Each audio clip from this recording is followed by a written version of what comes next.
Bapak Ibu semua, pada hari ini saya akan membagikan terkait tentang budaya positif yang bisa kita lakukan di sekolah. Nah, sebelum kita belajar, kita mulai berdiskusi bersama. Sebelum kesini, sekarang saya mau Bapak Ibu semua untuk fokus dulu. Silakan coba sekarang Bapak Ibu silakan pilih salah satu benda yang ada di Bapak Ibu miliki sekarang, yang ada di meja atau di depan Bapak Ibu. Silakan pilih benda apapun itu. Ya. Nah, sekarang Bapak Ibu bayangkan kenapa Bapak Ibu memilih benda tersebut. So, dibayangkan dulu. Misalnya ada apa di depan? Ada kertas.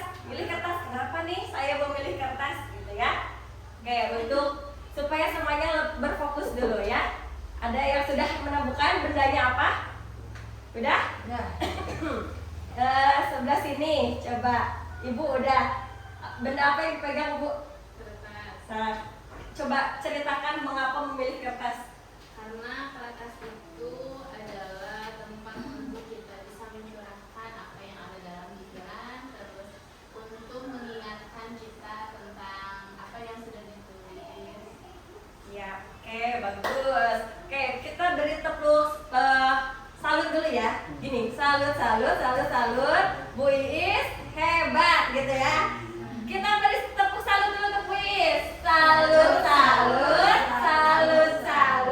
Bu Iis hebat. Yeay. Sekarang sebelah sini. Tadi Bu Haji. Apa Bu bendanya? Bendanya ini cangkir atau gelas kaca ya. Ya. Gimana Bu, ceritakan Bu? Ini ada airnya. Air itu yang sangat bermanfaat sekali bagi kita, ya, bagi manusia, hewan dan tumbuhan. Iya, oke, hebat ih. Berarti udah fokus semua ya. Kita beri tepuk salut. Tepuk salut. Salut. Bu Haji hebat. Oke. Nah ya, Bapak Ibu semua, mari kita samakan untuk siap belajar dan berdiskusi. Nah, Bapak Ibu, budaya positif mungkin dari Bapak Ibu semua ada yang sudah pernah mendengarkannya ya. Nah, sekarang apa sih makna dari budaya positif yang Bapak Ibu tahu? Kemudian apa contoh penerapan positif yang telah kita lakukan? Nah, coba kita renungkan. Kira-kira apa sih makna budaya positif menurut Bapak Ibu? Kebiasaan yang bagus. Kebiasaan yang bagus. Oke, ada lagi? Yang lain? Budaya positif itu apa sih? Kebiasaan. Terus apa lagi? Yang baik. Tradisi yang harus dilaksanakan. Yang dilaksanakan ya, kebaikan dan yang harus dilaksanakan. Oke, nah sekarang contohnya apa sih? Tentu kita selama ini pasti sudah melakukan sebenarnya budaya positif ini ya. Apalagi penerapan positif yang telah kita lakukan, contohnya apa? Sholat duha. Apalagi? Upacara. Oke. Terus bersalaman sama guru. Ya, salam sapa ya. Salam sapa. Iya, apa lagi? Ada lagi? Berdoa sebelum belajar. Ada lagi, Pak? Tata tertib harus dilaksanakan. Betul. Nah, ya. Yang Bapak Ibu jawab itu, nah, ternyata arti budaya positif itu, budaya positif di sekolah merupakan nilai-nilai atau kebiasaan-kebiasaan yang berpihak kepada peserta didik agar mereka ini bisa tumbuh, dapat berkembang menjadi pribadi yang kritis, penuh hormat dan bertanggung jawab. Nah, dari tadi contoh Bapak Ibu ya, ada yang salam sapa, kemudian ada yang berdoa gitu ya.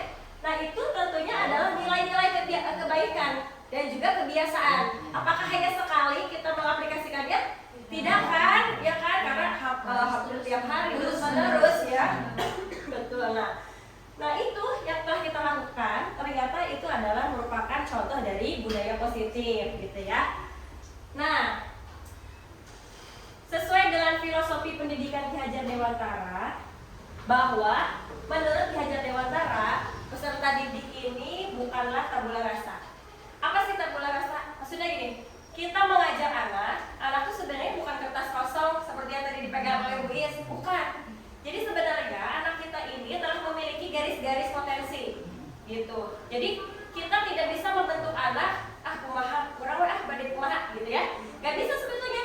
Sebetulnya kita bukan membentuk, bukan menggambar, tapi kita ini tugasnya adalah menuntun dan menebangkan garis-garis tersebut gitu ya. Terus yang kedua, semua anak itu unik dengan bakatnya masing-masing. Betul ya? Maaf lagi Mbak. Nah, anak itu unik.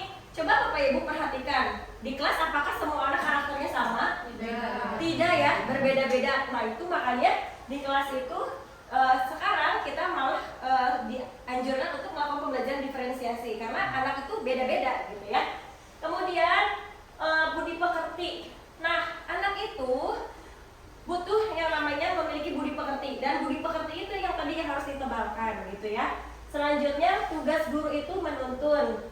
Jadi guru itu tadi karena anak itu udah tahu bakat-bakatnya, maka guru itu fungsinya adalah menuntun anak supaya anak itu mencapai manusia yang merdeka gitu ya. Nah, ada sebuah ibarat bahwa ibaratnya guru itu adalah seorang petani dan anak itu diibaratkan sebagai biji jagung. Ya. Jadi maksudnya gini, kita ini guru sebagai petani, berarti yang menebarkan ilmu. Fungsi petani gimana sih? Kita teh merawat gitu ya. Merawat anak juga, karena anak itu diibaratkan biji jagung. Jadi anak tuh masih kecil, kita rawat sama guru. Guru itu kan petaninya. Petani gimana sih supaya tanaman itu tumbuh subur ya, terus supaya dapat panennya bagus. Maka guru itu ya gitu, merawatnya, membimbingnya gitu ya, supaya anak itu tumbuh dengan manusia yang merdeka tadi ya. Kemudian ada kodrat alam dan kodrat zaman. Kodrat alam dan kodrat zaman itu diibaratkan dalam mendidik anak, kita ini harus menyesuaikan dengan kodrat anak dan juga maksudnya kodrat alamnya dan kodrat zamannya. Jika pada saat ini anak-anak kita ini adalah generasi yang sudah terlahir dari zaman teknologi, sampai dia tuh sekarang bisa menggunakan teknologi seperti internet gitu ya, handphone, maka kita juga mengajarkannya harus beradaptasi dengan zaman sekarang.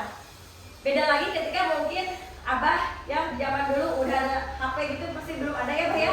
Tapi ngajarnya kita itu kita harus adaptif gitu ya terhadap perubahan. Tidak bisa misalnya kita ngajarnya udah wah di papan tulis sungguh misalnya anak catat gitu ya. Tentu kita ini harus menyesuaikan dengan kodrat zamannya juga gitu ya. Dan terakhir, yang ini paling penting adalah bahwa ketika kita mengajar itu adalah kita harus berpusat atau berpihak kepada murid. Segala hal yang kita lakukan, tindakan kita, keputusan-keputusan kita ini harus berpihak kepada murid, gitu ya. Nah, kemudian ada perubahan paradigma di mana untuk membangun budaya yang positif, tentu sekolah itu harus menciptakan lingkungan yang positif juga, ya. Karena budaya yang positif itu terlahir dari pembiasaan-pembiasaan tadi ya kan? Bagaimana sekolah itu bisa menciptakan budaya positif apabila tidak ada pembiasaan dan juga keteladanan, gitu ya. Nah, lingkungan yang positif ini selain lingkungan yang positif, tentunya lingkungan sekolah juga harus aman, nyaman. Untuk apa? Supaya murid-murid ini dapat berpikir, bertindak, kemudian bisa mencipta dengan merdeka, mandiri dan tanggung jawab. Nah, lazimnya ketika berbicara budaya positif, ada yang namanya disiplin, ya. Kita pasti ada disiplin, ya. Nanti akan kita bahas nih. Disiplin ini dikaitkan dengan kontrol. Nah, dalam hal ini kontrol guru lah yang akan menghadapi murid. Bagaimana cara guru untuk menghadapi murid? Nah, sekarang nih pertanyaan pemantik Bapak Ibu. Setuju atau tidak nih? Yang nomor 1. Hukuman dapat mendisiplinkan anak. Setuju atau tidak? Tidak. Tidak. Ada yang setuju? Setuju? Setuju, ada yang tidak. Oke. Yang kedua, pemberian hukuman dengan hal positif seperti membaca atau membersihkan halaman sekolah dapat meningkatkan disiplin anak. Betul atau tidak? Setuju atau tidak? Bisa. Setuju. Oke. Yang ketiga, memberi penghargaan dapat meningkatkan motivasi belajar anak. Setuju atau tidak? Setuju. Oke. Nah, baik, Bapak Ibu, ini adalah mind mapping kita akan belajar hari ini. Jadi dalam membentuk suatu budaya positif ada yang namanya disiplin positif, ya. Nah, dalam disiplin positif itu ada yang namanya teori kontrol dari William Glasser, bahwa kita ini sebagai guru, tadi kan yang mengontrol itu guru. Guru itu sebenarnya tidak bisa mengontrol orang lain, ya. Hanya kita itu bisa mengontrol diri sendiri. Terus yang kedua, semua perilaku itu memiliki tujuan. Ketika misalnya di sekolah atau di kelas ada anak yang tidak memperhatikan, ya, tidak memperhatikan, pasti anak itu melakukan sesuatu itu ada tujuannya. Jika kita selidiki, misalnya kita tanyakan, pasti anak itu bisa jadi anak itu ternyata tidak memperhatikan ya karena saya tuh belum paham, belum nyampe, ya kan? Makanya saya tidak memperhatikan. Jadi semua perilaku itu memiliki tujuan. Kemudian model berpikir menang-menang dan kolaborasi dalam menciptakan pilihan-pilihan baru. Selain itu adalah bahwa yang harus kita yakini adalah bahwa kebutuhan kita ini berbeda-beda. Seperti anak di kelas gitu ya, dia tuh kebutuhannya itu beda-beda gitu ya. Misalnya ada yang di rumah anak itu sudah sarapan gitu ya. Ada yang misalnya di rumahnya teh belum sarapan, sehingga ketika ke sekolah teh dia teh butuh lapar, saya tuh lapar ya, kebutuhan dasar dia itu belum terpenuhi. Atau ada juga yang misalnya di rumahnya itu ternyata ada yang kurang diperhatikan, misalnya tidak disiapkan makan atau tidak salimnya kan tidak dicium heula gitu ya. Kan dia itu juga butuh kasih sayang ya. Jadi pada realitasnya kita ini memiliki kebutuhan yang berbeda-beda. Oke. Nah, sekarang nih Bapak Ibu silakan kepalkan tangan Anda. Ini kan berdua nih ya. Ada satu yang mengepalkan tangan, satu lagi sebagai penggoda. Ya, coba sekarang sobek, cari kertas kecil atau apapun. Letakkan di salah satu tangan. Sok sebaba, abah keikutan. Ya. Terus dibuat sebuah kepalan ya. Buat katanya ya, kepalan itu sekuat tenaga.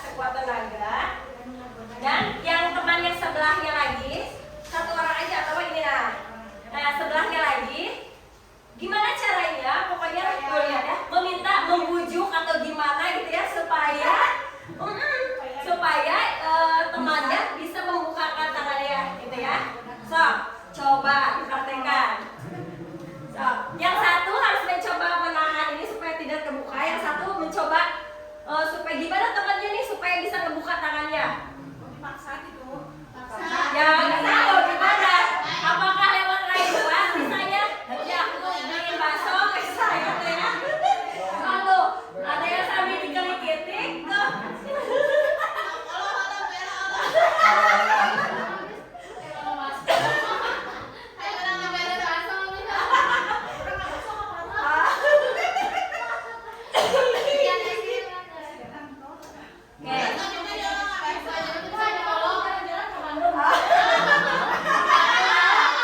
Akhirnya ada yang kebuka ya.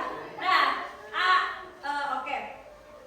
Nah, Bapak Ibu, sekarang kira-kira tadi ketika tangannya dikepalkan ya, itu apa yang terjadi? Bagi yang mengepal, sedang apa? Mempertahankan gitu ya. Terus berarti siapa sih yang mengontrolnya? Diri sendiri. Diri sendiri, ya kan?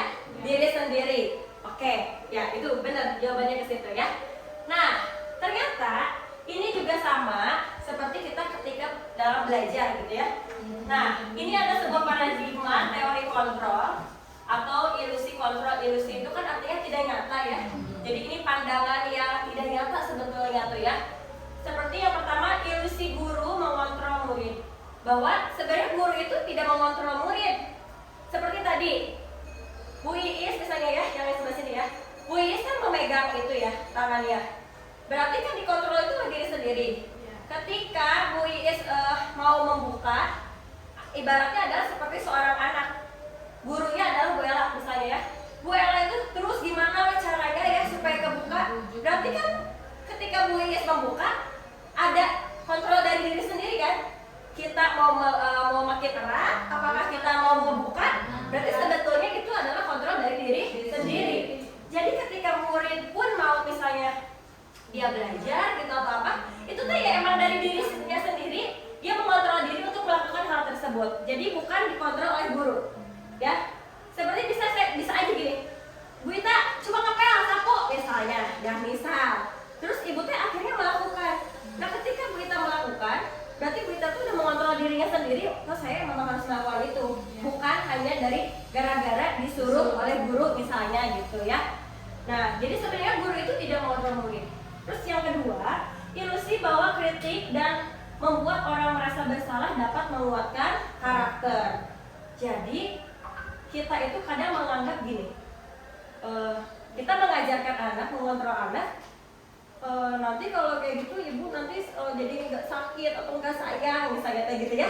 Ternyata perasaan atau dengan melakukan orang lain tidak bersalah itu tuh tidak menguatkan karakter anak gitu ya. Malah anaknya nanti bisa merasa rendah diri. Nanti akan ada di 5 posisi kontrol. Kemudian ilusi bahwa semua penguatan positif itu efektif dan bermanfaat. Seperti tadi, ini contohnya adalah yang memberikan hadiah, ya. Jadi dalam memberikan hadiah itu kan positif. Wah anak berprestasi kita berikan hadiah. Itu sebenarnya ya positif aja dan anaknya berprestasi ya. Tapi ternyata dalam pemberian penguatan positif itu tuh kurang tepat gitu ya. Kenapa kurang tepat? Karena nanti bakal ada yang Iya, ada yang cemburu. Dan yang terlebih adalah ketika kita dapat hadiah, itu teh hanya akan memunculkan motivasi apa coba? Ekstrinsik dari luar. Oh, aku mah karena mau dapat hadiah jadi berbuat baik misalnya kayak gitu. Nah, itu ke situ ya. Itunya tuh. Kemudian ilusi juga bahwa orang dewasa memiliki hak untuk memaksa. Jadi kita ini tadi seperti yang teori kontrol nggak bisa maksa ya, kontrol juga nggak bisa. Nah, lalu siapa sesungguhnya yang memberi kontrol? Tadi jawabannya siapa?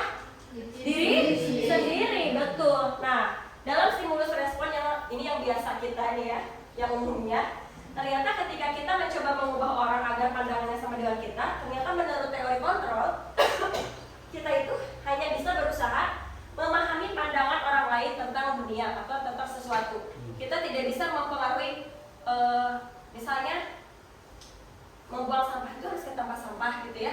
Tapi ketika udah anak tuh udah dikasih tahu pandangan di situ. Tapi ketika anak misalnya tidak membawa sampah ke tempat sampah, itu artinya yang kita tuh nggak bisa memaksakan dia, gitu ya.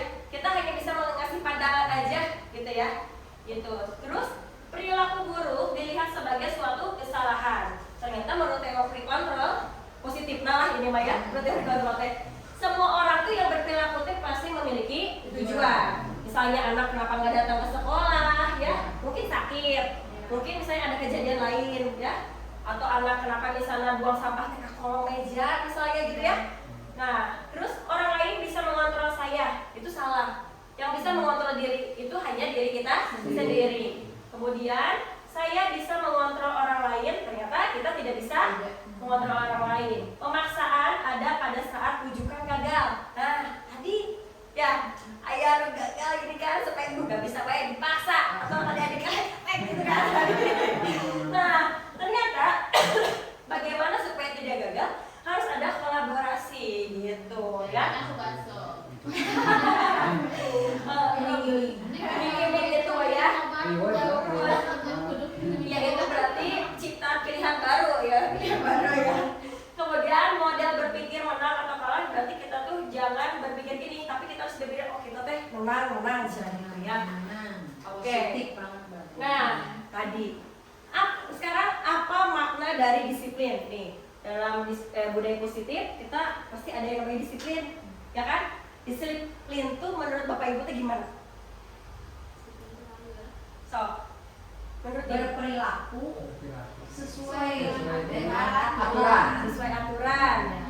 Yang lain, ada lagi berperilaku sesuai aturan. So, atau yang berhubungan dengan disiplin ada apa lagi so? Kamu ngedengar kata disiplin itu ingatnya ke mana gitu dah? Menaati peraturan. Oke ya, semuanya menaati peraturan. Kita lihat apa artinya. Nah, Kalau salah. ternyata disiplin itu bukan ya, jangan dikaitkan dengan dengan tertib, kepatuhan, peraturan, bahkan hukuman. Ya, jadi disiplin itu memang pasti aturan-aturan. Jadi negatif aja ya kalau dengar kata disiplin itu. Sedangkan yang namanya hukuman, apalagi hukuman itu adalah cara terakhir yang bisa kita lakukan. Tapi sebelum hukuman, kita harusnya bisa memanage dulu, ya. Nah, menurut Ki Hajar Dewantara bahwa untuk mencapai kemerdekaan atau dalam konteks pendidikan saat ini syarat utamanya adalah disiplin yang kuat. Nah, disiplinnya ini nih yang sesungguhnya. Jadi disiplin yang dimaksud itu adalah disiplin diri yang memiliki motivasi internal. Dan dalam diri. Iya, jadi harus ada kesadaran dalam diri. Jika belum memiliki motivasi internal, maka perlu pihak lain untuk mendisiplinkan kita. Nah, mendisiplinkan di sini berarti caranya bukan dengan tadi hukuman, bukan, ya, bukan dengan cara hukuman. Dengan cara apa? Ada yang tahu? Keinginan sendiri. Ya, gimana caranya supaya memunculkan itu saja? Ayo, nanti kita akan bahas, oke ya. Jadi disiplin di sini teh pokoknya mah intinya ya, bukan aturannya, tapi harus ada kesadaran dari anak itu atau dari kita untuk melakukan hal-hal kebaikan yang universal gitu ya, hal-hal kebaikan itu yang namanya disiplin. Nah, setiap orang itu kan tadi memiliki kebutuhan yang berbeda-beda gitu ya. Di sini ada yang namanya teori motivasi perilaku manusia. Ada 3. Yang satu, untuk menghindari ketidaknyamanan atau hukuman. Misalnya, apa yang akan terjadi apabila saya tidak melakukannya. Jadi ini tuh kalau misalnya di anak mah, anak itu akan berbuat baik teh karena takut. Karena takut dia teh dihukum. Ya? Dapat sanksi.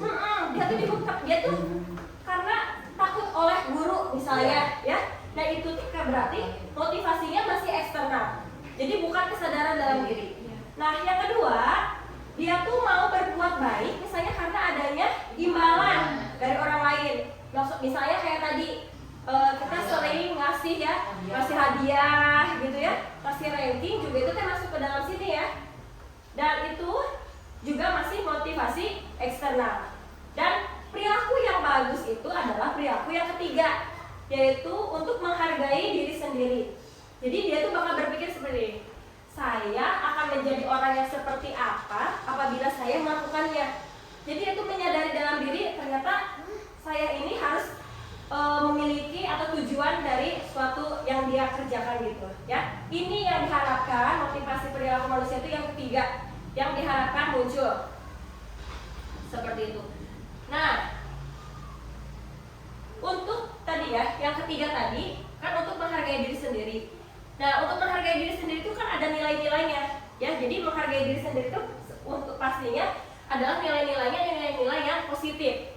Nah, di sini ada nilai-nilai kebajikan universal. Maksudnya apa universal? Jadi nilai ini itu menyeluruh ya secara umum. Mau di negara manapun ini tuh ya nilai-nilai itu digunakan gitu ya. Contohnya ini nilai-nilainya itu adalah kalau di kita ada profil Pancasila, beriman, bertakwa, mandiri, bernalar kritis, berkebinekaan global, bergotong royong dan juga kreatif gitu ya. Nah, dengan nilai-nilai kebajikan ini, maka seseorang itu akan motivasi intrinsiknya itu akan terbangun gitu ya. Sehingga menggerakkan motivasi dalam diri untuk dapat mencapai tujuan yang dia inginkan seperti itu.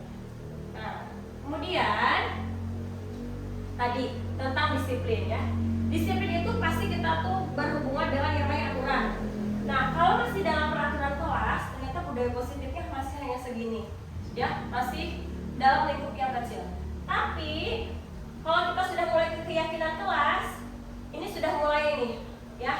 Kemudian nanti ketika di setiap kelas sudah mau melakukan keyakinan kelas, maka lingkungan sekolah kita tuh adalah lingkungan yang positif. Maka itu artinya di sekolah kita telah menanam budaya positif yang bagus gitu ya, yang baik gitu. Oke. Nah, kita lanjut ke keyakinan kelas, hukuman dan penghargaan. Kenapa sih tuh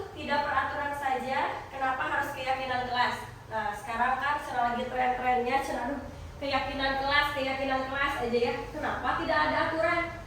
Kira-kira apa bedanya? Peraturan sama keyakinan. Aturan bisa dibuat oleh orang lain, misalnya oleh guru. Kalau keyakinan itu dari dirinya sendiri. Oke, bagus ya, udah bagus, udah menyerempet-nyerempet tuh, udah bagus ya. Yang jadi kalau peraturan itu memang diciptakannya oleh hanya sebelah pihak, ya, seperti aturan tata tertib sekolah misalnya itu kan menciptakan kita, ya, rata-rata guru gitu ya, kepala sekolah gitu, tanpa melibatkan siswa. Nah, kalau dalam keyakinan kelas kita harus melibatkan siswa.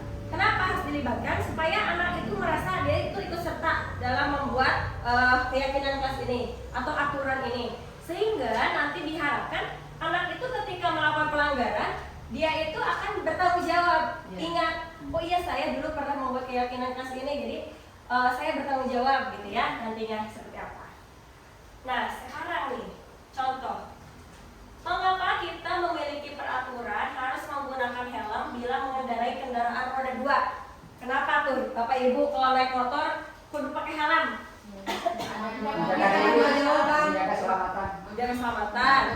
Misalnya kalau dari peraturan takut ditilang. Tapi kalau keyakinan berarti takut celaka. Oh iya. Safety ya, berarti ya.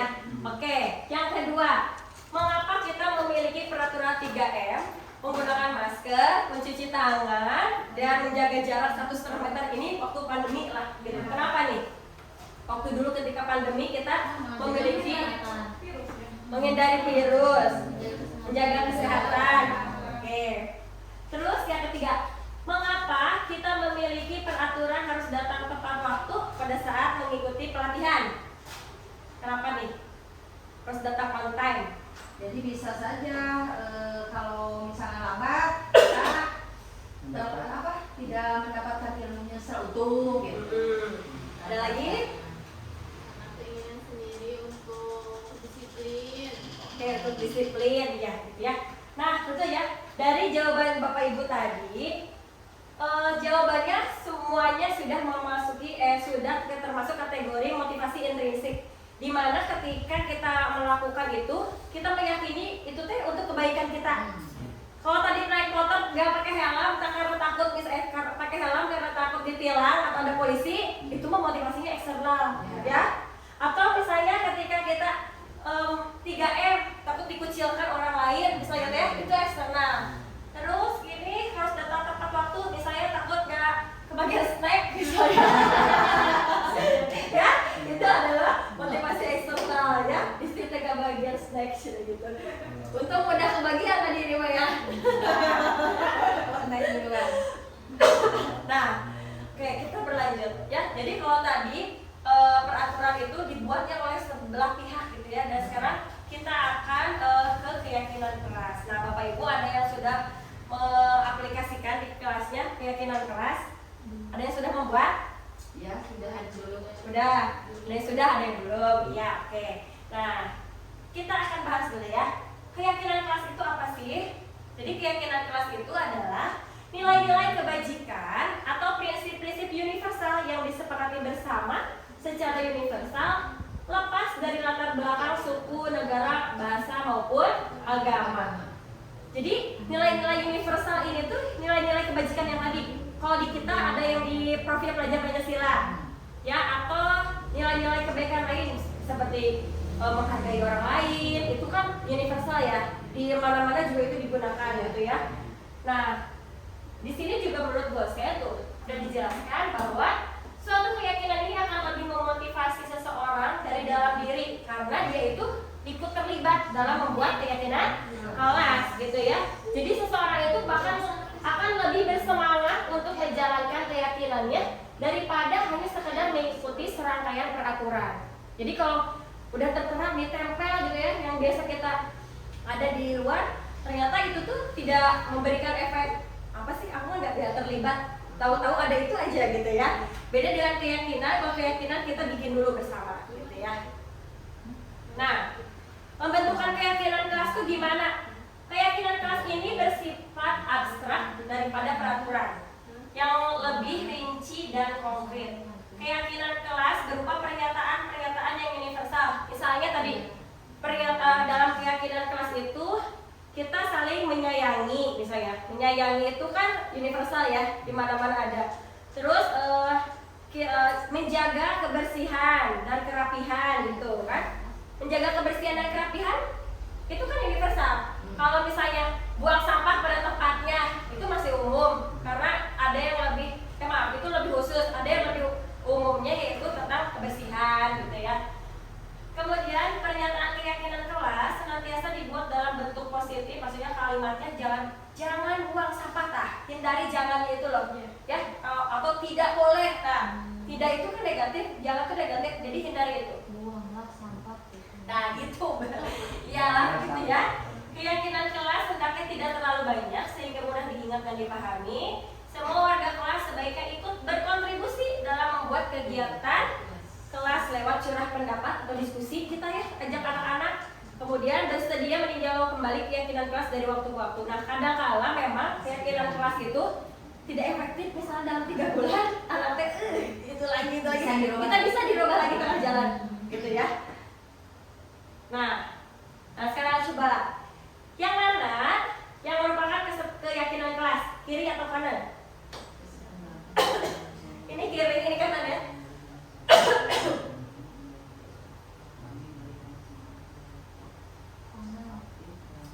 Yang mana? Ayo, sok dibaca dulu.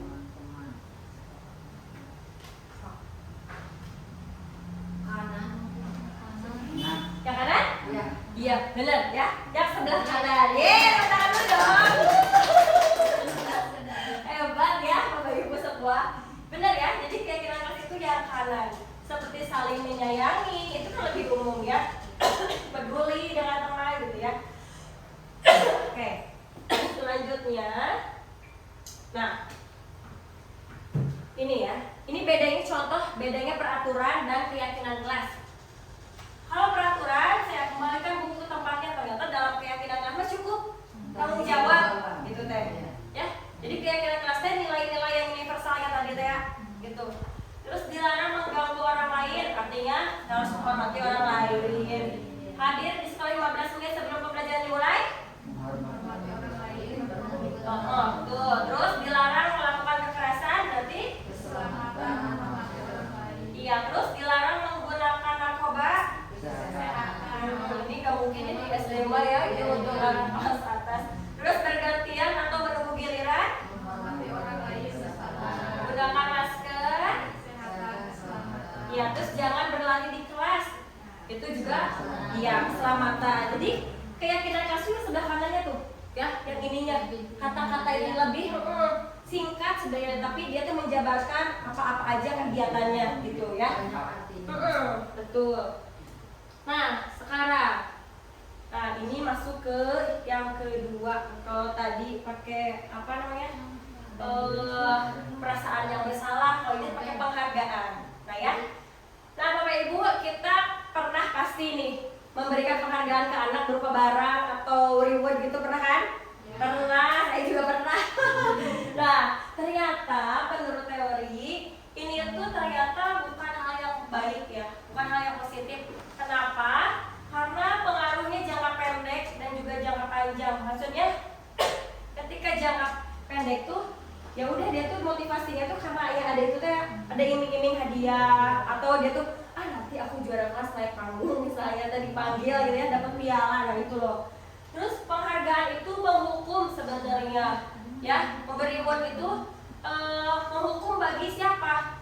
Bagi Anak itu sendiri. bagi temannya lah. Iya, bagi yang anak-anaknya tadi ya, bagi teman yang nggak juara, atau bahkan misalnya itu bahkan juara satu teh berdasarkan apa, sedangkan aku tuh jagonya misalnya di renang misalnya ya, itu tuh menghukum sebenarnya penghargaan itu teh bagi. Jadi tidak apa ya, nggak adil ya, nggak adil. Jadi misalnya dia juara akademiknya doang, padahal nggak dilihat ternyata aku juga mampu nih dalam seni ya, dalam apa gitu, olahraga. Iya betul. Iya, terus penghargaan mengurangi. Iya, udah penghargaan itu tidak efektif lah ya. Jadi dari cerita yang tadi aja udah kelihatan ya bahwa itu teh kurang efektif. Penghargaan juga merusak hubungan. Hubungan di sini maksudnya, jadi ada nanti bisa menimbulkan perasaan bagi anak tuh ya, anak yang tidak dapat tuh. Ya, jadi sisirikan ya. Kata saudara mah sesirikan gitu ya. Jadi kamu si Eta juara wae gitu kayak ya. Ada mau pelajaran. Atau ibu mah sudah kasih juara teh aku wae gitu ya. Jadi itu tuh bisa merusak hubungan gitu. Nah, Pasti ya saya. tadi ada hukuman dan ada konsekuensi. Kalau hukuman, kalau di peraturan ya, peraturan misalnya menggunakan seragam putih lengkap ya, pakai topi, pakai kacu gitu, kacu, pakai dasi, pakai tiko pacara. Terus ketika dia enggak pakai, kita hukum di misalnya di depan lapang berdiri misalnya ya, atau suruh bersihin dulu depan kelas gitu ya. Itu namanya hukuman. Kalau konsekuensi itu adalah dia itu tahu nih ketika dia tuh nggak datang tepat waktu misalnya, dia tahu nih dia tuh bakal digimanain sama gurunya gitu, atau dia tahu harus berbuat apa. Itu ya bedanya. Kalau hukuman tuh dia tuh tidak dilibatkan. Kalau konsekuensi dia tuh dilibatkan sebelumnya. Konsekuensi itu adalah apabila dia itu melanggar keyakinan kelas. Kan keyakinan kelas itu kan bersama-sama ya, dia bersama. Ketika anak melanggar berarti dia tuh dapat konsekuensi ya, bukan mendapatkan hukuman. Kalau hukuman itu dari guru atau dari sebelah ya. Sekarang coba yang pertama. Ini apa nih jawabannya?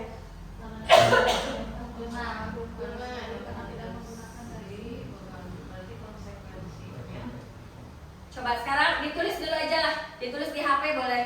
Sok tulis nomor 1, 2, 3, 4 jawabannya apa? Nah, nanti kita akan cek jawaban Mbak Ibu benar. Iya, pilih. Sok, hukuman atau konsekuensi, dipilih dulu. Pakai HP aja atau pakai bawa pulpen dan buku kertas kan? Ada yang bawa laptop boleh. Pindahkan laptopnya.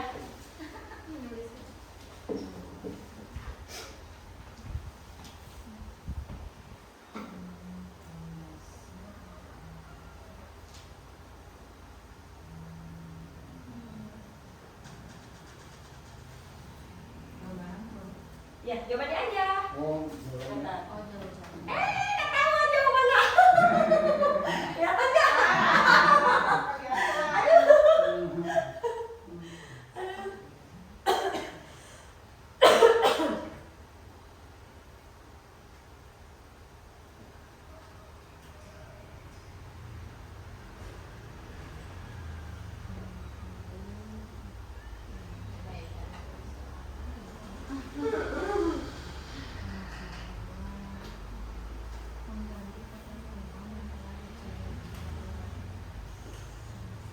Apakah itu hukuman atau konsekuensi? Jawabannya aja. Sok.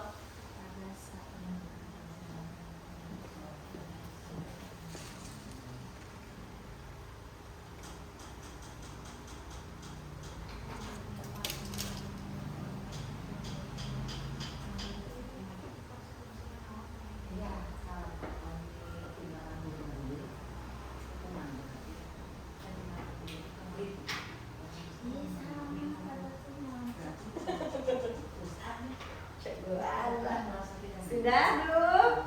Belum sok, tenang. Hukuman apa? Sok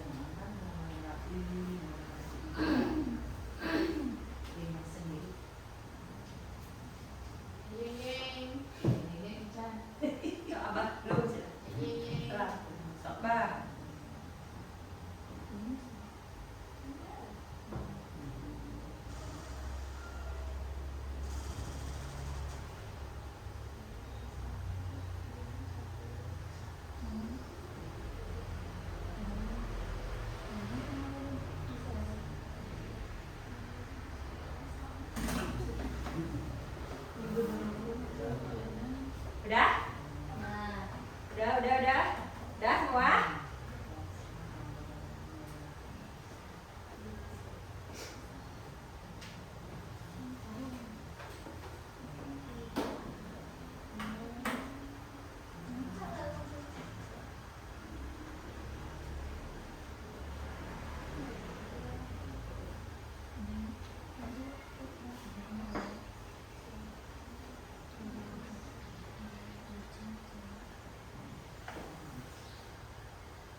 Jadi kalau hukuman mah dia tuh nggak tahu harus apa, tapi tiba-tiba dikasih hukuman, disuruh melakukan sesuatu. Nah itu adalah hukuman gitu ya.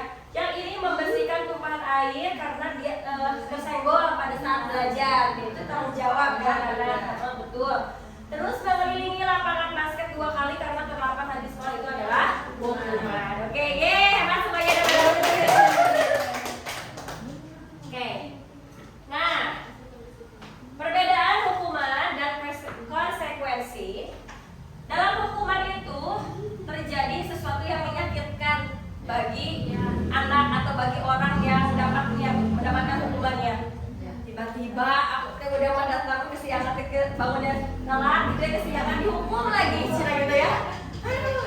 Atau misalnya bisa jadi anak itu ketika telat ke sekolah, motor orang tuanya mogok atau gimana, kan itu di luar kendali ya.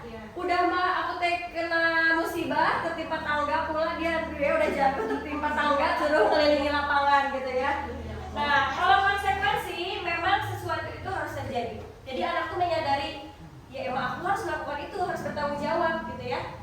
Beda dengan hukuman karena langsung dikasih aja gitu, kita nggak tahu nih harus berbuat apa gitu ya.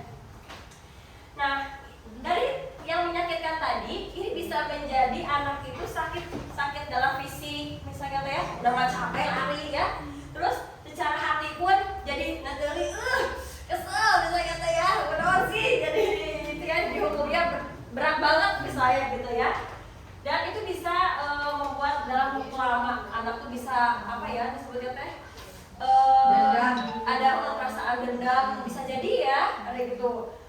Nah, kalau konsekuensi, anak tuh tadi merasa tidak nyaman, misalnya tadi nyenggol botol minum, dia tuh nggak nyaman nih, ada itu ternyata kesenggol sama aku nih, tapi dia tuh langsung dibersihin kan. Nah, jadi nggak usah disuruh, iya, karena dia tuh memang udah bertanggung jawab, dan karena bertanggung jawab karena gak nyaman, karena aku berbuat salah gitu, udah tahu kayak gitu kan. Nah, terus kalau hukuman itu nanti anak malah makin membenci kedisiplinan. Nah, kalau dengan konsekuensi anak akan menghargai disiplin. Kalau hukuman dia tuh dipaksa anak ya suruh lari misalnya ya. Kalau dengan konsekuensi ada stimulus, ada tanggapan. Stimulusnya tuh tadi ya, ketika dia kesengaja, terus dia tanggapan dia ya memang itu adalah kewajibannya dia gitu ya, dia harus bertanggung jawab. Nah, ini kalau dari sini nih, dari hukuman mendorong anak itu malah menyakiti diri sendiri. Kalau di konsekuensi, anak itu akan lebih menyesuaikan diri ya, lebih gampang. Kemudian konsep diri yang buruk pada anak yang mendapatkan hukuman, kalau anak diri yang buruk teh kesiangan misalnya gitu ya, dia tuh jadi ngerasa aku teh anak yang suka kesiangan. Tapi kalau yang konsekuensi, dia tuh konsep dirinya tuh baik, konsep diri itu gimana? Ya aku kalau misalnya ternyata kayak tadi ya, air tumpah, ya dia emang harus membersihkannya gitu. Kan berbuat salah itu nggak apa-apa, tapi dia karena dia mau bertanggung jawab ya gitu. Terus kalau dalam hukuman, anak ini belajar untuk menyembunyikan kesalahan. Salah, rambut misalnya panjang di topian, misalnya ya, karena boleh disebutkan atau rambut panjang ya, gitu. Nah, kalau dengan konsekuensi, anak belajar untuk mematuhi dari peraturan atau keyakinan itu. Nah, tadi nih perasaannya nih, kalau anak yang diberi hukuman dia tuh kan marah, terus rasa bersalah, dipermalukan, ya kan kalau misalnya keliling lapang, dia tuh malu dilihat orang, ya kan? Terus merasa tidak dihargai. Nah, kalau di konsekuensi, dia tuh hanya akan merasa tidak nyaman, kehilangan haknya dia, dan diasingkan untuk sementara waktu, mungkin ini untuk kejadian yang berulang, gitu ya. Nah, gini ya, jadi hukuman dan konsekuensi ini perbedaannya. Nah, identitas gagal dan identitas sukses itu tadi, kalau orang yang udah dihukum, dia tuh udah menjadi identitas yang gagal. Anak itu teh ya, anak itu teh identitasnya merasa aku teh jadi anak yang gagal. Tapi kalau yang identitas yang sukses itu, kalau dia melaksanakan disiplin tadi itu bukan aturan ya, tapi kesadaran dalam diri untuk melakukan motivasi internal untuk mengimplementasikan nilai-nilai kebaikan atau universal. Kalau sudah melakukan konsekuensi itu kan berarti dia itu ada ini ya, baru menyadari gitu ya, kalau dari keyakinan kelas yang dilanggar, dia menyadari nih konsekuensinya, berarti dia harus ini. Lalu nanti bakal ada lagi yang namanya restitusi, ya Bapak Ibu mungkin ada yang sudah belajar di PMM. Nah, jadi ketika kita melawan keyakinan kelas dan restitusi, kita itu telah membuat identitas yang baik pada anak, ya, identitas yang sukses. Artinya anak itu gak apa-apa berbuat salah. Kita juga pernah berbuat salah. Tidak ada manusia yang sempurna, gitu kan? Nah, asalkan kita mau memperbaikinya, gitu. Itu adalah yang dimaksud dengan identitas sukses dalam disiplin positif, gitu ya. Nah, sekarang nih, udah bentar lagi lah. Kebutuhan dasar manusia. Sebagai manusia, kita ini memiliki 5 kebutuhan. Ada kasih sayang dan rasa diterima, ada penguasaan, ada kesenangan, ada kebebasan, dan bertahan untuk hidup. Nah, 5 kebutuhan dasar ini dimiliki oleh semua, mau anak kecil, orang dewasa, semuanya punya kebutuhan dasar ini, ya. Nah, contoh nih, coba ada yang mau bacain? Siapa yang mau baca? Bah, baca bah. Ibu ini, Bu Ani. Bu Ani. Bu Ani ya, maaf. Ibu Ani guru kelas 5 di SD Pelita Hati, sedang bingung menghadapi ulah salah satu murid di kelasnya, Agus. Berapa anak telah datang dan mengeluhkan Agus yang seringkali meminta bekal makan siang mereka dengan paksa. Jika Anda menghadapi situasi seperti Ibu Ani, apa yang akan Anda lakukan? Menurut Anda, kira-kira apa alasan Agus melakukan hal itu? Nah, dari kelima itu tuh kebutuhan. Kira-kira pilih yang mana nih? Kalau ada anak yang namanya Agus, anak ini teh sering bikin ulah, ya. Sampai ada yang melaporkan, katanya gara-gara dia itu suka minta bekal makan ke temennya, terus tapi maksa, ya, minta tapi maksa dia, ya. Nah, kira-kira kenapa sih Agus teh melakukan itu? Yang Bertahan hidup, ya, kebutuhan bertahan hidup. Oke, karena dia belum makan. Oh, ada lagi yang lain? Mungkin orang tuanya tidak mampu memberikan makanan sama Belum, gak bisa nyiapin makan, makan. Oh ya, ada lagi yang lain? iseng. Gangguin kurang kasih sayang dari orang tua. Kurang kasih sayang. Dianggap. Oh, anaknya dibiarkan. Oke, ya. Ini jawaban ini jika menurut kebutuhan manusia. Nah, ini semuanya masuk ya, tapi alasannya berbeda-beda. Nah, apabila jawaban Agus teh bilangnya teh mamahnya gak bawain bekal makan, nah ya, berarti dia bertahan hidup, betul tadi ya, kata Bu Haji. Betul. Nah, kemudian apabila jawaban Agus karena senang ya Bu, katanya teh ya, supaya teman-teman teh perhatiin dia, iseng tadi ya, iseng, betul tuh. Kenapa? Tapi isengnya teh berarti ini termasuk kebutuhan apa tadi? Cinta dan kasih sayang, ya. Benar, dia tuh iseng aja cari perhatian, ya. Ternyata dia tuh caper tuh, kurang kasih sayang, orang yang caper tuh, ya. Nah, salah. Kebutuhan untuk diterima masuknya, bukan kasih sayangnya.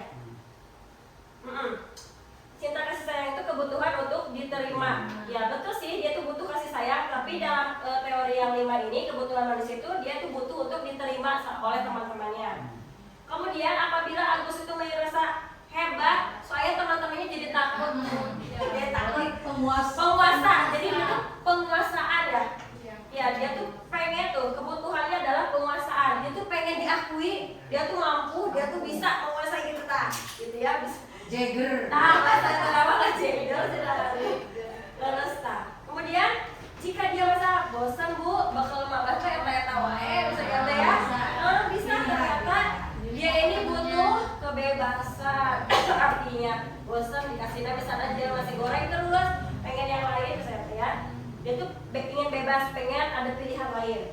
Kemudian jika jawaban Agus ini adalah karena iseng, sengaja supaya lihat teman-teman itu kemudian teh nangis apalagi ya, dia malah senang, dia tuh malah kebutuhannya malah pengen kesenangan gitu ya. Jadi sebetulnya kayak tadi ya, bahwa setiap orang itu perilaku orang tuh memiliki apa tadi? Memiliki tujuan tujuan ya. Kayak tadi ini Agus, tujuannya beda-beda ya, dan disambungkan dengan teori kebutuhan dasar manusia. Nah, oke. Sekarang kita lanjut ke restitusi 5 posisi kontrol. Nah, tadi dalam identitas yang berhasil ada yang menggunakan restitusi dan juga menggunakan konsekuensi. Nah, restitusi Bapak Ibu ada yang sudah pernah coba nggak? Restitusi. Restitusi itu adalah bagaimana sih kita itu bisa menciptakan bagi mereka murid-murid kita itu untuk memperbaiki kesalahan yang ada. Tapi mereka itu kan bersalah nih. Kalau mereka bersalah itu berarti saya ada yang salah. Berarti dia belok gitu ya. Tapi dengan restitusi itu kita harus meluruskan kembali gitu ya, biar dia itu bisa kembali ke kelompoknya dengan karakter yang lebih kuat. Ketika dia menyimpang, dia tuh bisa balik lagi gabung dengan kelompoknya, gitu ya, dengan jalan anak-anak lain yang lurus-lurus aja gitu ya, tanpa menyimpang kiri kanan gitu. Nah, Bapak Ibu, dalam kita sebagai guru kan tadi dibilang bahwa guru itu mengontrol murid. Nah, dalam posisi kontrol ini ada 5. Ada sebagai penghukum, membuat orang merasa bersalah, sebagai teman, sebagai pemantau, dan sebagai manajer. Bapak Ibu, coba Bapak Ibu dibaca sejauh ini posisi mana aja yang telah Bapak Ibu lakukan, atau yang mana yang lebih dominan Bapak Ibu lakukan terhadap murid. Ya, Maunya sih manajer. Ya maunya manajer, tapi pas aplikasinya Iya. Yang mana coba? Yang mana coba? Bapak Ibu selama ini telah melakukan posisi yang mana kontrol terhadap murid? Pemantau. Ya. Ada lagi? Hanya pemantau terus? Teman. Penghukum. Gak apa-apa ya, gak apa-apa. Membuat orang merasa bersalah. Kadang-kadang lebih banyak yang mana ya dominannya? Yang mana? Teman. Pemantau. Oke, nah ternyata ini ada bedanya. Ada bedanya nih ya. Jadi identitas gagal gitu ya, ketika kontrolnya tuh dari luar itu, jika kita tuh posisi kontrol kita tuh sebagai penghukum dan membuat orang merasa bersalah gitu ya.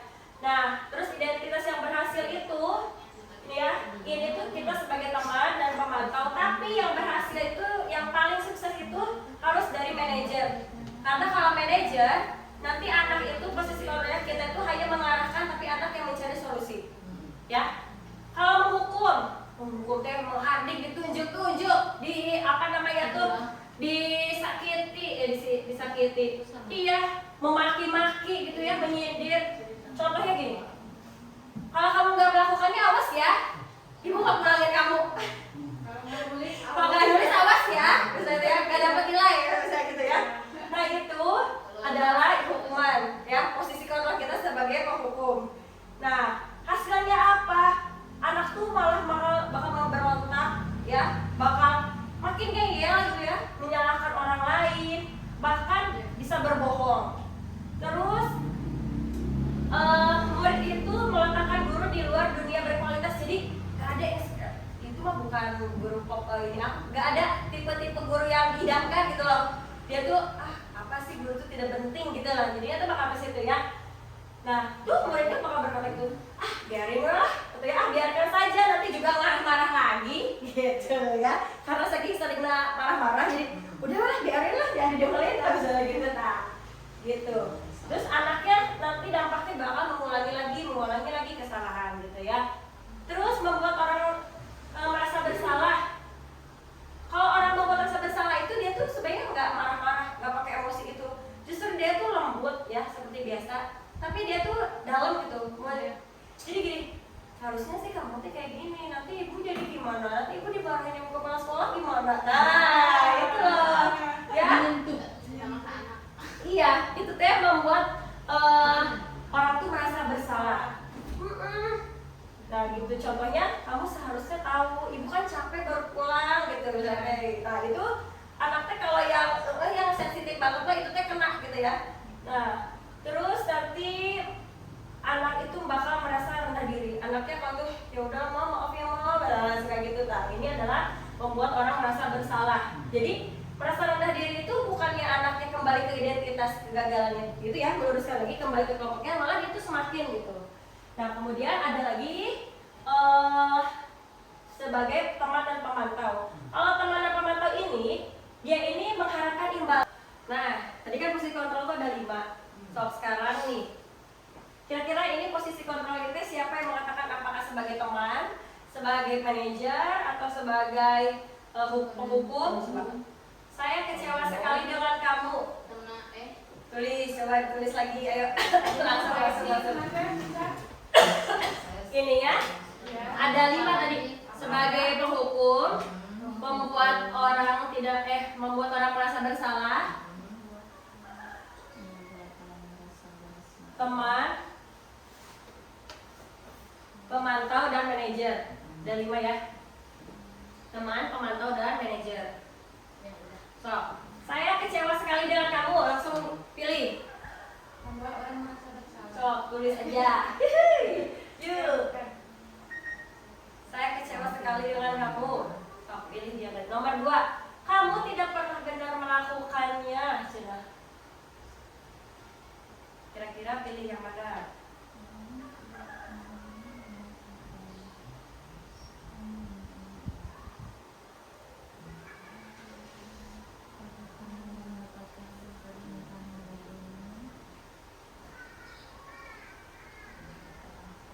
Yang ketiga, ayolah lakukan demi bapak atau ibu. Nah, itu sebagai apa?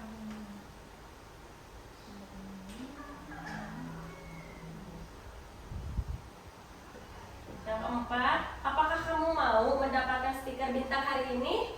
Nah, antara apa tuh? Antara teman atau pemantau nih? Jawabannya nih yang ini, kasih clue. Oke, yang kelima, bagaimana kamu bisa menyelesaikan masalah ini? Mana ya? Yang mana? Yang terakhir, kamu selalu yang paling terakhir. Oke, kita cek jawaban Bapak Ibu ya. Tada. Nah, coba. Betulkah yang nomor 1? Ada yang betul? Oke, siapa yang betul? Oke, yang kedua penghukum, betul? Sebagai teman. Pemantau ya, yang ini tuh kalau mau dapat bintang. Nah ini manajer, dan yang ini penghukum. Kamu selalu paling yang terakhir. Nah, itu dihukum. Ya, oke. Benar hiji. Nah, Abah nanti belajar lagi berarti. Nah, apa itu restitusi? Jadi restitusi itu yang tadi ya, menciptakan kondisi bagi murid untuk memperbaiki kesalahan mereka supaya dia tuh bisa kembali lagi ke posisi mereka dengan kelompok mereka dengan karakternya yang lebih kuat. Nah, dalam proses restitusi ini ada proses kolaboratif yang mengajarkan murid untuk mencari solusi. Murid mencari solusi, bukan guru yang ngasih solusi. Kalau guru ngasih solusi itu namanya lagi konseling, ya, lagi bimbingan konseling. Guru, oh kamu tuh harus gini-gini, nah, itu konseling. Itu tidak akan memberikan kekuatan bagi siswa, gitu ya. Jadi biarkan anak yang cari solusinya, mau seperti apa, gitu ya, terhadap apa yang telah dia lakukan, gitu ya. Nah, ciri-ciri restitusi ini tuh restitusi itu untuk belajar dari kesalahan tuh, belajar dari kesalahan gitu ya, memperbaiki hubungan. Asalnya dia belok tadi karena salah ya, dengan restitusi dia kembali lagi dengan kelompoknya. Terus kita tuh memberikan tawaran, bukan paksaan. Kasih solusi misalnya ya, anak tuh solusinya gini, oh gitu. Terus gimana kalau gini? Nah, kita bisa mengarahkan ya. Jadi bukan dipaksa, oh kamu kan harusnya gini. Nah, itu bukan ya. Terus restitusi itu untuk menuntun anak melihat ke dalam diri. Jadi anak tuh bakal merefleksi, oh iya tadi saya telah berbuat salah, saya harus gimana? Nah itu loh. Terus restitusi itu mencari kebutuhan dasar yang mendasari tindakan. Kayak tadi Agus, ternyata ternyata dia tuh senang ya kalau teman-temannya mukanya mukanya sedih, malah nangisnya karena dia tuh butuh kesenangan ternyata ya, kebutuhan dasar manusia tadi yang 5 itu. Terus restitusi itu adalah cara yang paling baik dan berfokus pada karakternya, untuk karakter dia bertanggung jawab gitu ya, sadar diri, merefleksi diri, berfokus pada solusinya. Dan restitusi mengembalikan murid yang tadi berbuat salah ini kembali lagi dengan kelompoknya. Nah, segitiga restitusi itu ada 3 ya. Yang pertama kita ada menstabilkan identitas, kemudian menaikkan keyakinan, validasi kebutuhan gitu ya. Validasi kebutuhan dan menaikkan ini dulu, menstabilkan identitas, validasi kebutuhan dan menanyakan keyakinan. Misalnya gini, ketika anak tadi Agus itu dia tuh ngeganggu ya ke temannya maksa gitu ya, kan dipanggil nih sama kita teh, Agus tadi Agus ngapain gitu ya, itu Bu mau minta makanannya gitu ya, gimana emang caranya, itu Bu aku ambil gitu ya anaknya gitu ya. Nah Agus itu boleh nggak kalau seperti itu? Kata Agus teh nggak boleh Bu, saya gitu ya. Iya Agus itu berbuat salah, nggak apa-apa Agus telah mengakui kesalahan ya, Agus nggak ada anak atau orang yang sempurna gitu ya. Nah itu teh menstabilkan identitas. Ketika anak aku teh salah, jadi gak merasa aku teh disalahin gitu, tapi dibangkitkan, stabilkan lagi identitasnya gitu ya, disadarkan kembali gitu. Kemudian validasi kebutuhan. Agus kenapa Agus tadi berbuatnya seperti itu, minta-minta gitu ya. Itu Bu soalnya makanannya misalnya tadi ya, makanannya bosan, aku pengen yang itu misalnya gitu ya, pengen beda. Nah itu adalah validasi, ternyata oh anaknya ternyata dia tuh pengen kebebasan, dia pengen ganti menu gitu ya. Terus kita tanyakan dengan keyakinan kelas ya, di kelas masing-masing kan udah ada keyakinan Agus. Kira-kira menurut Agus tadi keyakinan kelas apa yang telah Agus langgar misalnya ya, kan kita sudah menyepakati kira-kira keyakinan kelasnya apa. Kalau anak itu teh maksa temannya tidak apa, saling apa berarti, harus keyakinan kelas yang mana? Harus saling menghormati dan menghargai, nah gitu. Jadi harus sampai ke situ ya, dari menstabilkan identitas, validasi kebutuhan, kemudian menanyakan keyakinan. Dari situ lanjut kita ke manajenya dengan cara iya bagus Agus, terus kira-kira kalau gitu Agus kira mau gimana? Nah kita nanya, bukan Agus kalau gitu teh kamu teh harus gini, nah itu mah bukan, itu mah namanya lagi konseling ya. Kalau guru ngasih solusi itu lagi konseling gitu ya. Jadi kita tanyakan biarkan anak mencari solusi. Nah ini yang terakhir, ada sebuah kasus ya. Anto dan Dino sedang bermain bersama di lapang basket. Tiba-tiba terlibat dalam sebuah pertengkaran dan adu mulut. Dino pun menjadi emosi dan mengadakan kontak fisik, menarik kemeja Anto dengan kasar sampai 3 kancinya terlepas. Pada saat itu guru piket langsung melerai mereka dan membawa mereka ke ruang kepala sekolah. Ibu Suti sebagai kepala sekolah berupaya menenangkan keduanya, terutama Dino. Dino, sepertinya kamu ini sedang marah sekali. Mendengar itu, Dino pun mengalir bercerita tentang kesalahan hatinya.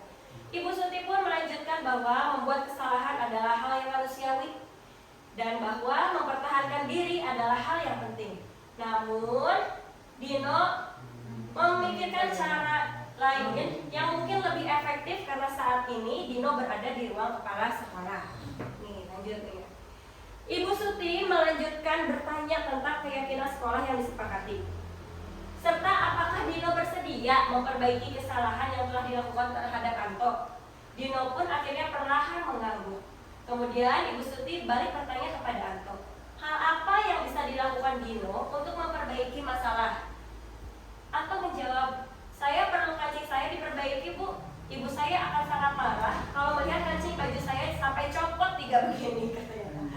Ibu Suti pun kembali bertanya kepada Dino, apa yang akan dia lakukan untuk menggantikan 3 kancing Anto yang terlepas? Dino berpikir sejenak, namun menjawab, wah, tidak tahu Bu, saya lem kembali mungkin ya Bu. Ibu Suti berpikir sebentar dan menanggapi, kalau dilem akan mudah lepas kembali Dino.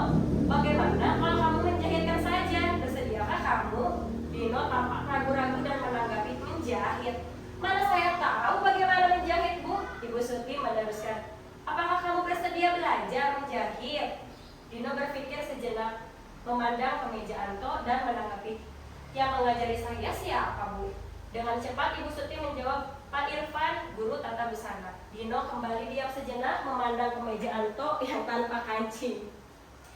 Akhirnya Dino mengangguk tanda menyetujui dan sepanjang siang itu Dino belajar menjahit dan memperbaiki kemeja Anto. Terakhir kali terlihat kedua anak laki-laki tersebut, Dino dan Anto pada jam pulang sekolah, mereka sudah bercengkrama dan bersenda gurau kembali, ya. Udah siap-siap paklipak, baju dan kancing tas sampai ke copot. Nah, dari cerita tadi, posisi kontrol apa yang telah dilakukan oleh ibu kepala sekolah? Posisi yang mana? Manajer, betul ya. Posisinya manajer. Nah, hal apa yang telah dilakukan Bu Susi sehingga dia tuh Bapak Ibu berkesimpulan bahwa itu teh melakukan posisi manajer. Kenapa? Apa yang dilakukan Bu Suti? Nggak langsung ngasih Iya, solusi. hukuman. Ngasih hukuman juga. Nanya Apa ada lagi? tanya dulu. Bertanya dulu. Ada yang bertanya, terus kasih Lalu ngasih solusi. jembatan terus diberikan solusi lain. Nah itu teh berarti sedang melakukan proses apa? Tadi apa ini tadi? Segitiga restitusi. Oke deh, ya kita berjalan. Bapak Ibu, materinya sudah beres ya. Tapi sebelum beres, coba pengen tahu dulu bagaimana pemahaman Bapak Ibu terkait nomor 1, nomor 2, nomor 3. Nomor 4 di sini ya. Samain Bu. Nomor 1 itu tadi yang hijau ya. Nomor 1 di dia Bu. 1, Hal baru apa? 2,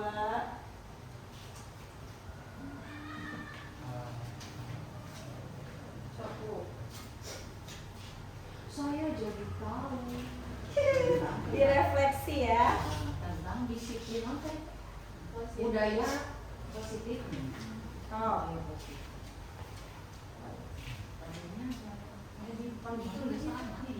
Yang ada lemnya yang di belakang ya. Bentar. Yang ada lemnya itu tuh yang belakangnya.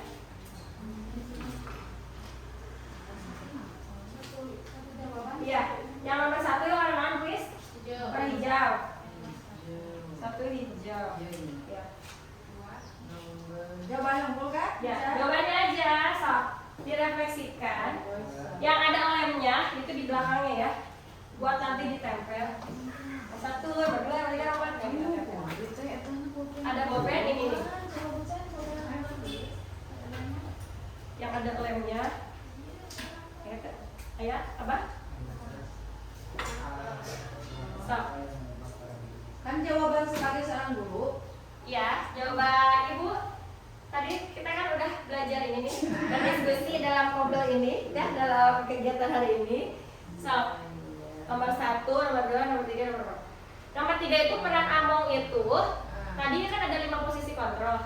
Nah, peran mana? Mana gitu. Nomor 3 mana kertasnya? Yang samain aja. Ini nomor 1. 1 ini ya. Hijau. Nomor 2 kuning ya. 2 kuning. 3 2 kuning bisa. 3 sok. Merah. Pink boleh. 3 pink, 4 peach.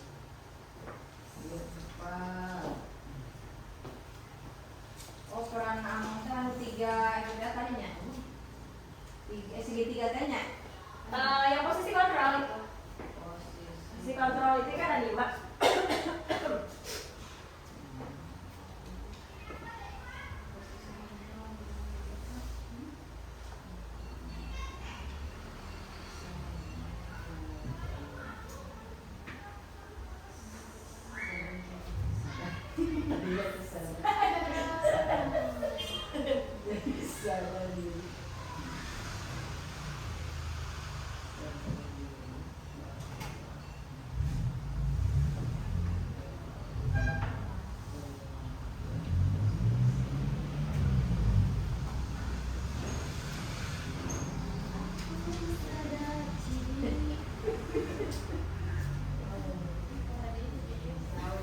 Terlalu banyak lah. Nomor 3 teh mana, Bu Jan?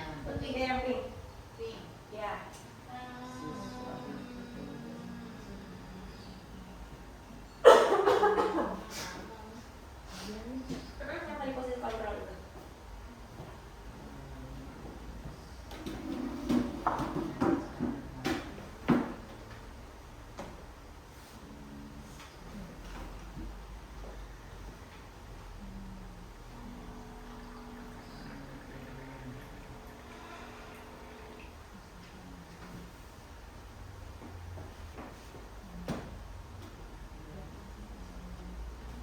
Aduh.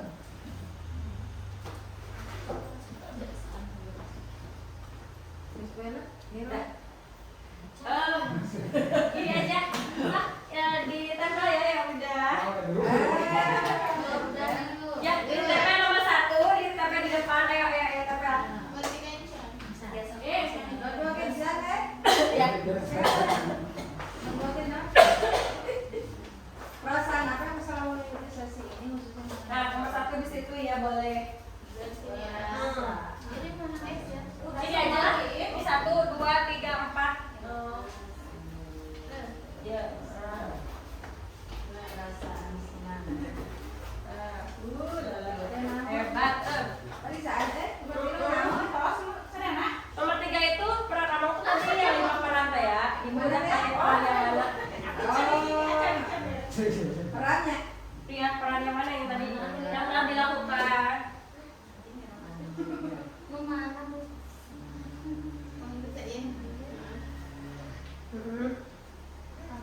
Obat nah, saya akan jadi aman sampai aman. Oh, tadi boleh jawab.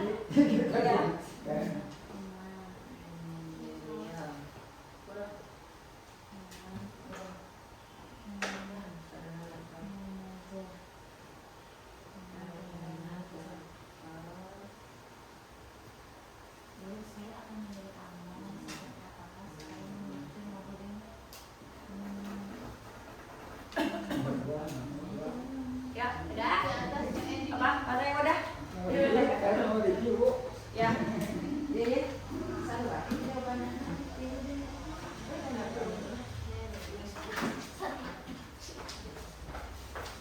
Ada mah hiji.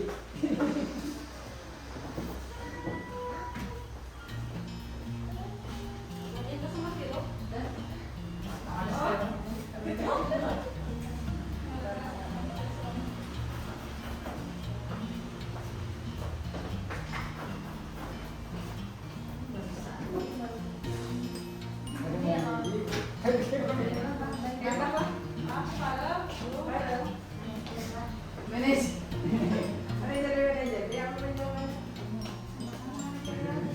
Nomor 4.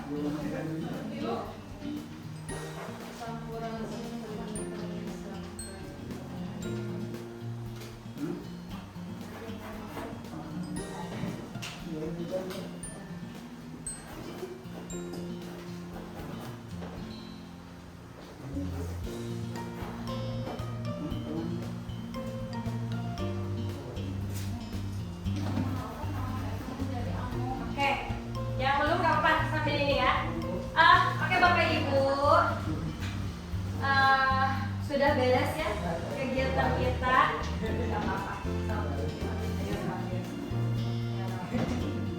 Sudah beres ya kegiatan kita hari ini. Mau dibaca yang nomor 2 aja. Bagaimana perasaannya? Sangat senang, menarik, dapat ilmu bermanfaat, mendapat ilmu ya. Mudah-mudahan apa yang kita lakukan pada siang hari ini ya sudah sejam lebih, hampir 1,5 jam. Mudah-mudahan dapat ridho Allah ya, supaya semuanya yang kita dapat hari kita duduk mulai dari setengah 12 sampai sekarang kan bermanfaat gitu ya. Terima kasih juga ya Bapak Ibu semua telah bersedia untuk mengikuti kegiatan ini. Terima kasih. Wassalamualaikum warahmatullahi wabarakatuh. Waalaikumsalam.